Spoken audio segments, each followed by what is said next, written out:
Hello everyone, Namaskar. Welcome back to my English tutorial class. I am Meena Kargeti. Students, today I am going to explain the last poem of the class 10th from First Flight. The name of the poem is Amanda and it is composed by Robin Klein, an Australian poetess. So let's see first of all about the poetess. Robin Klein is an Australian author. She was born on 28 February 1936 in Kempsey, New Wales, Australia. Now she resides in Melbourne. She writes both children's and young adult fiction. Her first story was published at the age of 16. Several of her books have been listed for the CBCA Children's Book of the Year Award, including Hating Alison Ashley and Halfway Across the Galaxy and Turn Left. Robin Klein suffered an aneurysm rupture, and while she survived since 2005, she has lived in a nursing home and is no longer able to write or do significant publicity work for her books. So friends, this is the short introduction of the poetess. Now let's read the poem. Amanda. In this poem, the poetess has beautifully shown the psychology of an adolescent girl and her parent, perhaps her mother. Students, parents have this sense of responsibility. They have sense of responsibility. They have responsibility of the well-being of their children. They have to teach them the discipline, manners and etiquettes of life. That's why they often give instructions and restrictions too. On the other hand, the adolescent children do not understand this responsibility of their parents.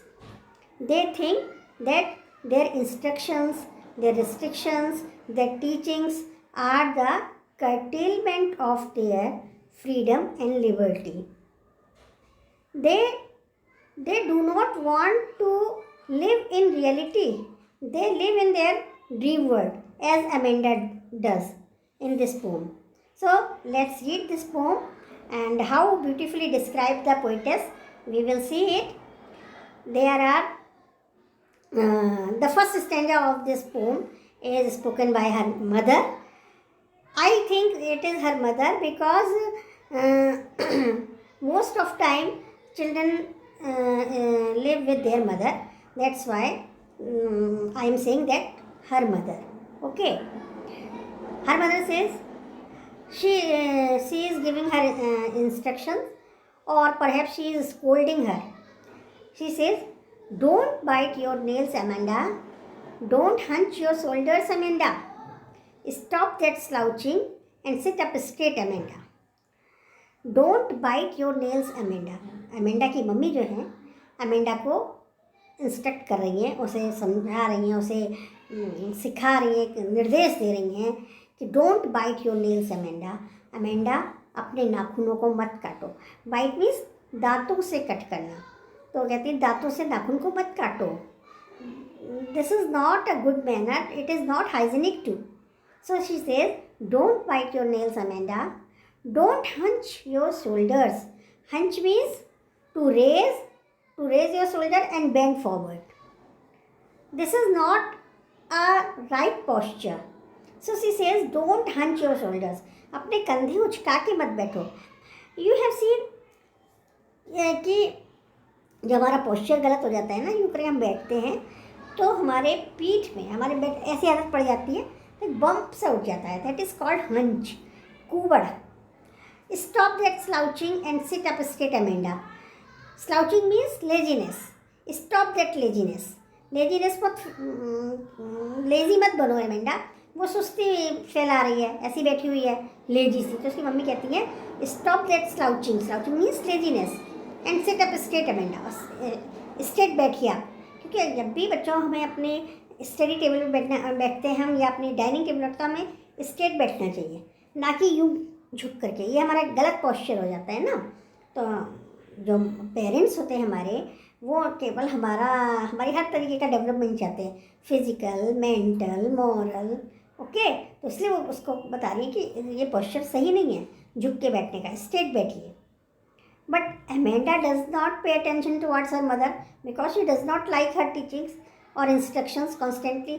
She does not like that her mother constantly show her mistakes.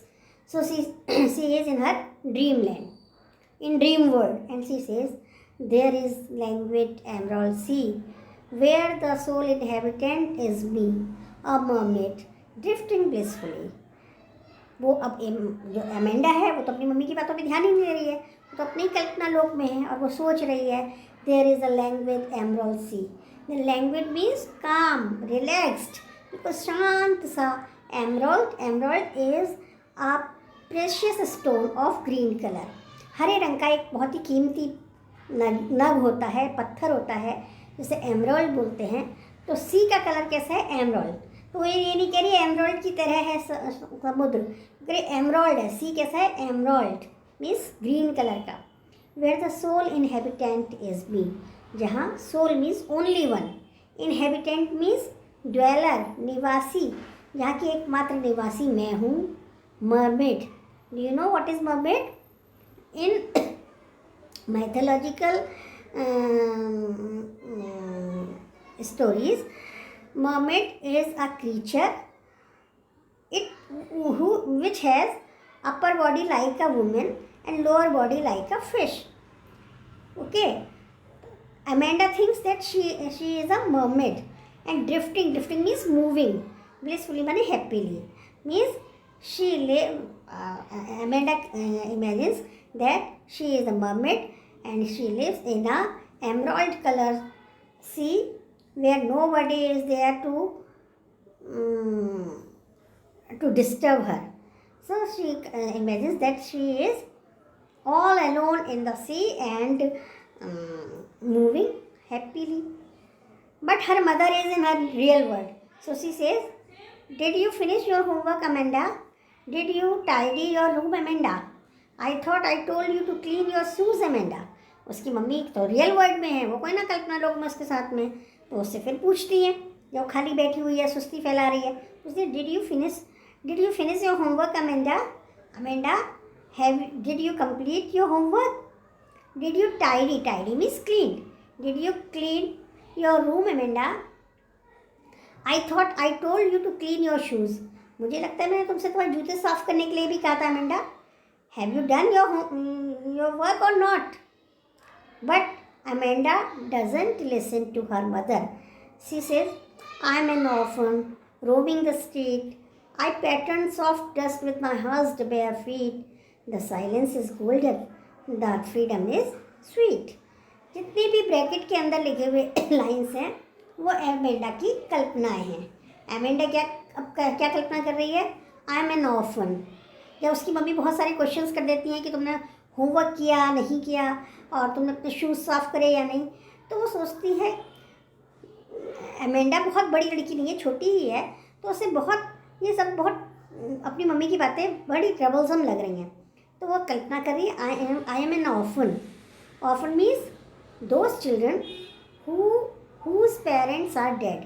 वो बच्चे जिनके माता पिता मर जाते हैं वो कहते हैं ऑर्फन, और हिंदी में हम उन्हें कहते हैं अनाथ।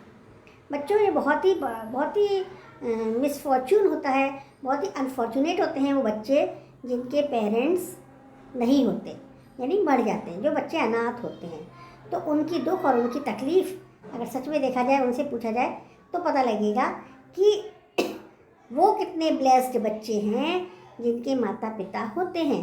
माता पिता केवल हम पे रोक टोक लगाने के लिए नहीं होते हैं, हमें वो उनका जो प्यार होता है बड़ा सेल्फलेस प्यार होता है, और वो उनके रहते हुए हमें किसी चीज़ की चिंता नहीं करनी पड़ती, ना खाने की, ना पीने की, ना पहनने की, ना ओढ़ने की, ना अपने स्कूल के फीस की कैसे क्या होगा, ये सारा हेडेक हमारा नहीं होता, यानी बच्चों का नहीं होता, वो उनके पेरेंट्स का होता है। तो कितने लकी होते हैं वो बच्चे जिनको ये सारे, और जो ऑर्फन होते हैं वो तो बेचारे ऐसे ही घूम रहे होते हैं, खा रहे हैं नहीं खा रहे हैं, मिल रहा है नहीं मिल रहा है, पहन रहे हैं नहीं पहन रहे, कोई उनकी केयर करने वाला होता ही नहीं है, उन्हें अपने लिए खुद ही सब कुछ करना पड़ता है। लेकिन अमेंडा जो है, अमेंडा को जो जब हम इतने हमारे पास जब ये सारे भगवान की ब्लेसिंग्स होती हैं या हमारे पास चीज़ें होती हैं तो हम उनकी वैल्यू नहीं समझते। जैसे अमेंडा नहीं समझ रही हैं। अमेंडा क्या सोच रही है मुझे अपनी मम्मी की रोक टोक बहुत बुरी लग रही है, तो वो सोच रही काश कि मैं क्या हूँ, एक अनाथ हूँ। कल्पना कर रही है अगर ऐसा हो तो कैसा हो कि मैं एक अनाथ हूँ एंड रोमिंग द स्ट्रीट, सड़कों पे घूम रही हूँ। I pattern soft dust with my hushed bare feet. I pattern, pattern means making design, मैं डिज़ाइन बना रही हूँ सॉफ्ट डस्ट पे, यानी सैंड पे। जो सी बीच होता है ना, वहाँ पे क्या होता है, रेता बालू ही तो होती है, वो सॉफ्ट डस्ट है, उस पर आप डिज़ाइन बनाते हो, डिज़ाइन बन जाता है। तो वो कह रही है मैं अपने बेयर फीट से, बेयर फीट माने अनकवर्ड फीट, जहाँ कोई जूता ना कोई चप्पल कुछ नहीं है, नंगे पाँव चुपचाप डिज़ाइन बना रही हूँ उस बालू या रेत पे, उस सॉफ्ट डस्ट पे। तो कैसा लग रहा है, the silence is golden, the freedom is sweet. वो जो शांति है, जो एक एकांत और शांत सा वातावरण है, वो बहुत ही सुनहरा खूबसूरत है। And the freedom is sweet, और जो स्वतंत्रता मिली है कि कोई रोक नहीं रहा, कोई टोक नहीं रहा, कोई ये नहीं कह रहा कि यहाँ पे क्यों घूम रही है सड़कों पे, कोई ये कहने वाला नहीं कि एक पैर नंगे पाँव क्यों टहल रही हो। तो फ्रीडम कैसी लग रही है, बहुत ही स्वीट। बट उसकी मदर फिर उसको टोकती हैं, don't eat that chocolate Amanda, remember your acne Amanda, will you please look at me when I am talking to you Amanda. उसकी मम्मी कहती है don't eat that chocolate Amanda, Amanda chocolate मत खाओ। Remember your acne Amanda, Amanda तुम्हें अपने वो pimples याद हैं। Will you please look at me when I am talking to you Amanda, क्या तुम मेरी तरफ देखोगी जब मैं तुमसे बातें कर रही हूँ। अब मैंने बताया ना, अमेंडा इंटरेस्ट ही नहीं ले रही अपनी मम्मी की बातों में, तो वो उनकी बातों को सुन ही नहीं रही है। उससे उसकी मम्मी को थोड़ी सी खींच चढ़ती है, थोड़ा गुस्सा आता है। कहती हैं will you please look at me when I am talking to you, तुम मेरी तरफ देखोगी जब मैं तुमसे बात कर रही हूँ। ऐसा होता है ना बच्चों, जब हम किसी से बातें करते हैं तो जिससे हम बातें कर रहे हैं वो हमारी तरफ देखे, आई टू आई कॉन्टैक्ट हो, तो उन्हें लगता है कि हाँ वो हमारी बातें सुन रहा है, हमारी बातों पे ध्यान दे रहा है। और वो हमारी बातें सुन ही नहीं रहा, हम उससे बातें कर रहे हैं और वो इधर की ओर देख रहा है, तो हमें क्या हमें लगेगा कि वो हमारी बातों पे ध्यान नहीं दे रहा, तो हमें ऐसा लगता है। तभी उसकी मम्मी भी ऐसी करी है, वो उसकी मम्मी उसको इतने सारे इंस्ट्रक्शंस दे रही है, इतनी सारी बातें पूछ रही है, लेकिन वो ध्यान ही नहीं दे रही है।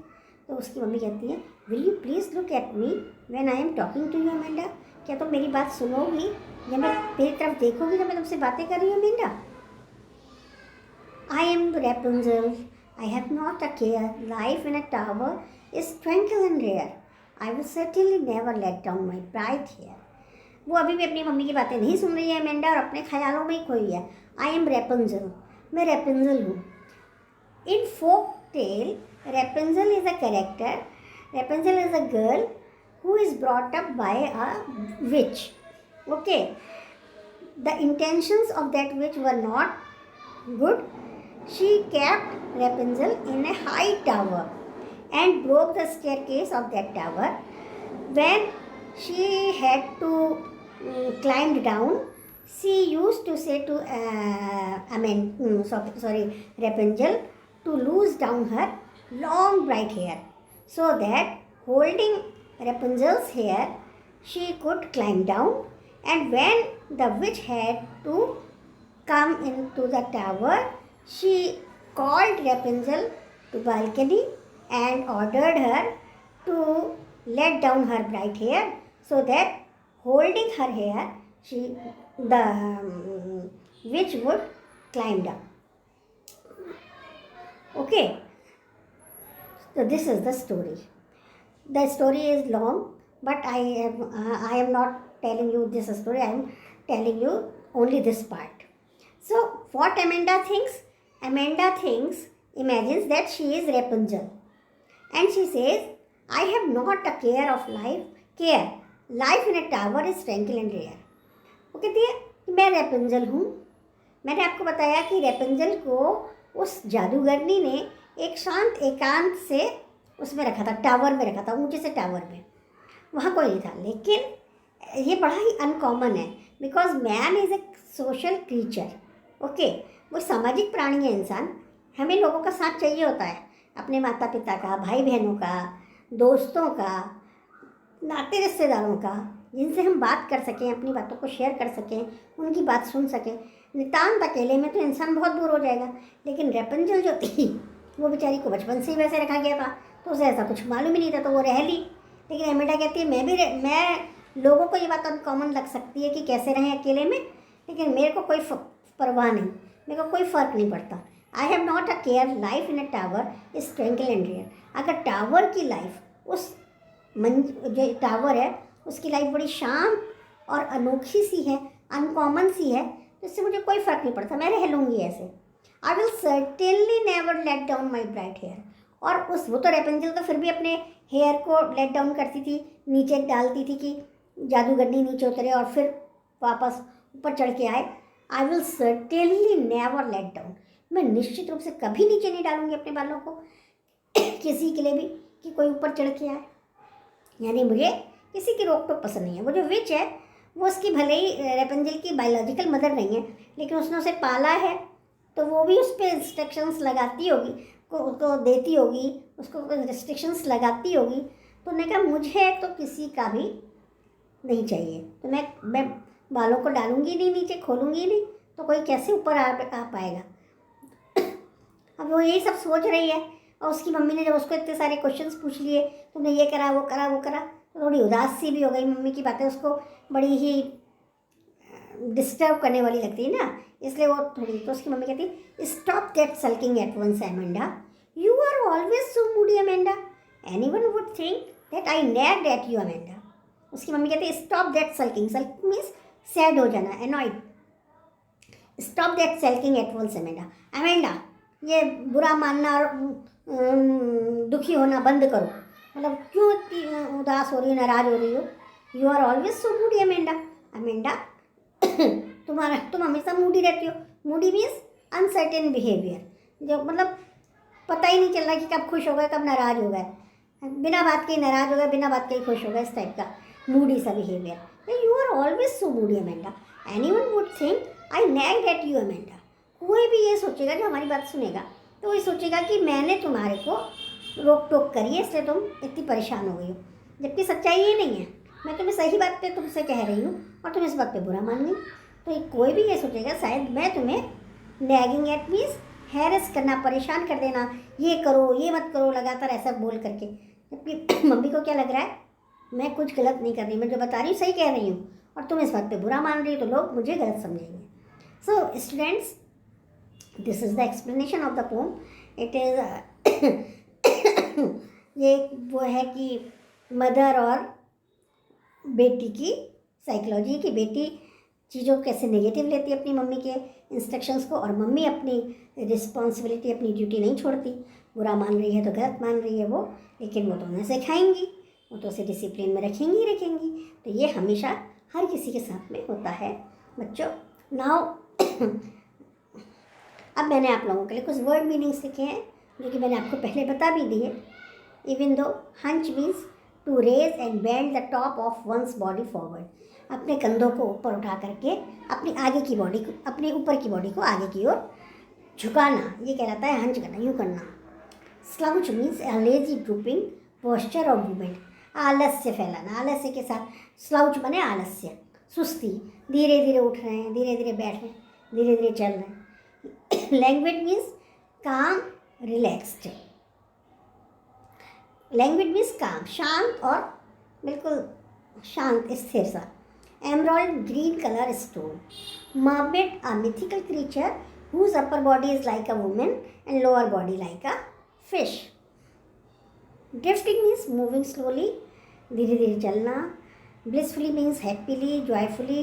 tidy means clean यानी साफ। often means child whose parents are dead, वो बच्चा जिसके माता पिता मर गए हों, जिसे हम हिंदी में कहते हैं अनाथ। hushed means silent यानी शांत। acne means pimples, जो टीन एज में अक्सर बच्चों के गालों में दाने निकल आते हैं, उन्हें पिंपल्स बोलते हैं। ट्रैंक्विल मीन्स शांत। सल्किंग मीन्स सैड यानी उदास, दुखी। Nagged means harassed, someone constantly saying to do this और डू नॉट डू दैट, लगातार कोई कहता रहे कि ये करो ये मत करो, उसे क्या कहते हैं, नुक्ताचीनी करना, रोका टोकी करना, उसे कहते हैं हम इंग्लिश में नेग्ड। तो now poetic device. First of all let me tell you the rhyming scheme of the poem. First of all देखिए बच्चों, जो फर्स्ट स्टेंजा का और सेकंड स्टेंजा का मैं आपको बता दूं. फर्स्ट स्टेंजा की लास्ट लाइन है, लास्ट वर्ड है फर्स्ट लाइन का Amanda. It's name is A. Second फिर अमेंडा ए. थर्ड स्ट्रेट तो बी. एंड अमेंडा फिर A. A B A. Okay. Now जो ये थर्ड सेकंड स्टेंजा है इसका there is languid emerald sea. इसका नाम हमने रख दिया सी. ओके, ए बी सी वाला C. Then me, B B C हो गया क्योंकि इससे राइम करता हुआ है. Blissfully it is also rhyming to me and sea, so it's name is also C. तो what is the rhyming scheme? A B A C C C. Okay, इस तरीके से आप देखिएगा. बाकियों का भी जो राइमिंग करते हुए हैं उनका एक ही नाम है, जो राइमिंग करते हुए नहीं है, जो अलग है उसको अलग वो दीजिए. जैसे मैंने इसमें बी दे दिया स्ट्रेट वाले में. Okay. Now poetic device. First of all alliteration, the repetition of initial consonant sound or repetition of the same letter at the beginning of two or more words. जब consonant sound का repetition होता है, पुनरावृत्ति होती है किसी व्यंजन की, या एक से ही शब्द जब आ रहे होते हैं एक लाइन में लगातार, तो वहाँ पे एलिट्रेशन होता है. जैसे stop that slouching and sit up straight, इसमें किस साउंड का है? एस. नंबर सेकंड है anaphora, repetition of the same word और phrase at the beginning of the successive lines. जब 2-3 लाइन्स जो लगातार हैं उनमें सेम वर्ड आ रहा हो या सेम फ्रेज आ रहा हो शुरू में ही, तो उसे एनाफोरा कहते हैं. जैसे don't bite your nails Amanda, don't hunch your shoulders Amanda. तो डोंट आ रहा है ना, this is anaphora. Number third repetition, a word is repeated many times for expressing intense feeling. कोई शब्द का पुनरावृत्ति होती है, बार बार आता है वो वर्ड, तो वहाँ पे हो जाता है रिपीटेशन. जैसे इसमें अमेंडा बहुत बार आया है, जैसे don't bite your nails Amanda, don't hunch your shoulders Amanda. तो अमेंडा जो मैंने फर्स्ट पैराग्राफ बताया था, जितनी बार भी मदर बोल रही हैं वो लास्ट में अमेंडा जरूर बोल रही हैं. तो किसकी पुनरावृत्ति हो रही है? अमेंडा वर्ड की. That is repetition. Number fourth metaphor. In metaphor two different objects are compared without such words as like, so, as. ये इम्प्लाइड सिमली, यानी जो मेटाफर होता है उसमें हम दो चीज़ों की तुलना कर रहे हैं, दो चीज़ें जो एक सी नहीं है. लेकिन हम ये भी नहीं कहते ये चीज़ इसकी तरह है, हम कहते हैं ये चीज़ यही है. जैसे एमराल्ड सी, वो ये कहना चाह रहा है, पोएटेस ये कहना चाह रही है कि सी का कलर कैसा है? एमराल्ड कलर का है. एमराल्ड जैसा लग रहा है सी, लेकिन वो एमराल्ड जैसा सी नहीं कह रही है, कह रही एमराल्ड सी. मरमेड, मरमेड मीन्स मत्स्य कन्या. मैं मत्स्य कन्या जैसी हूँ नहीं कह रही, मैं मत्स्य कन्या ही हूँ. The silence is golden, the freedom is sweet. This is the example of metaphor. Now assonance. Assonance में वाउल साउंड का रिपीटेशन होता है. बाबा रिपीटेड होती है वाउल साउंड एक ही लाइन में. जैसे I thought, I told you to clean your shoes में O sound is prominent. Thought में, टोल्ड में, यू में, टू में, योर्स में, योर में एंड शूज़ में. एल्यूजन इज एन इम्प्लाइड और indirect reference to a person, event और thing, to a part of another thing. Allusion में क्या होता है? उदाहरण, यानी हम उदाहरण देते हैं पुरानी किसी बात का, पुरानी किसी घटना का, किसी व्यक्ति का, है ना. तो उसको हम आज के उसमें अपने जो इस समय हम कहानी, कविता जो भी कह रहे हैं उसमें हम उसका पुराने किसी उसका जिक्र करते हैं, वो उदाहरण दे रहे होते हैं, वो एक उदाहरण रख रहे होते हैं, एग्जाम्पल रख रहे होते हैं, वो होता है एल्यूजन. जैसे मर्मेड, रेपुंजल कहानी है एक लड़की की, वो क्या कह रही है? मैं खुद रेपुंजल हूँ, तो वो उसका उदाहरण दे रही है. Imagery is a descriptive presentation, है ना. डिस्क्रिप्टिव रिप्रेजेंटेशन है जिसमें वर्ड्स जो इस तरीके से रखते हैं पोइटेस या पोइट कि आपकी आंखों के आगे उसका चित्रण होता चला जाए. आप वो चीज़ पढ़ रहे हो लेकिन आपकी आंखों के आगे वो कल्पना बनती चली जा रही है. जैसे मर्मेड की बनी, ड्रिफ्टिंग ब्लिसफुली, अब मर्मेड ड्रिफ्टिंग ब्लिसफुली, एक मत्स्य कन्या, एक मर्मेड जो है मूव कर रही है खुशी से. Okay students, this is poetic device. और आप भी आगे देखना कि कौन कौन सी और पोएटिक डिवाइस है। मेरे को जितना मैंने कर सका मैंने करा। अब आप देखिएगा, अगर आपको कोई और दिखती हो तो आप भी देखिएगा। और अगर आपको if you like my video please press the like icon, and if you have not subscribed my channel, it is my humble request to subscribe so that I may make other videos too. Okay, till then, bye.